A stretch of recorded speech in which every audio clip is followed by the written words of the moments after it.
Kusolakala ukuthi Lendvodza lecale umlilo ephalamende ingene kule sakhiwo iphethe ticumane lomsolwa uneminyaka lengemashumi lamane nemfica kanti libito lakhe nguzandile Christmas Mafe.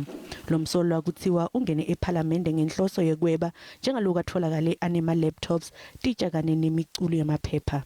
He's facing 5 charges currently. Those charges include housebreaking with intent to steal and theft, 2 counts of arson, possession of an explosive device, and destruction of essential infrastructure. Lecala Lihlehliselwe kwentela ukuthi umbuso ucokelele imininingwane yebail. Umbuso usafuna ukuqinisekisa likheli lendzawo lapho lomsolwa ahlala khona kuthola ukuthi ingabe akusuye umuntu longaphuma kuleli kuphinde kuqinisekiswe ukuthi unayo yini impahla. Emahawks akholelwa ukuthi anelicala leliqinile kulomsolwa. We've got the right person. The person was found at the scene.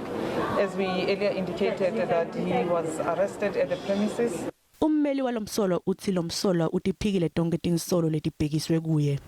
What interest would that poor man have in parliament?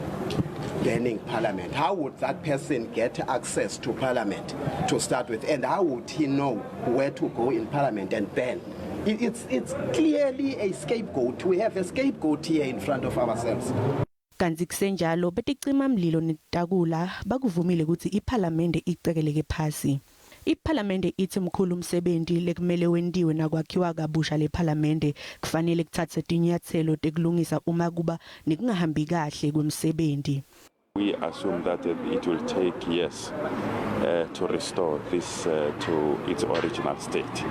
Lesinye sizathu sekuhlehlisa kwendela ukuthi kube nesikhathi lesanele seliphenyo kubukisisa lapho umlilo ucale khona.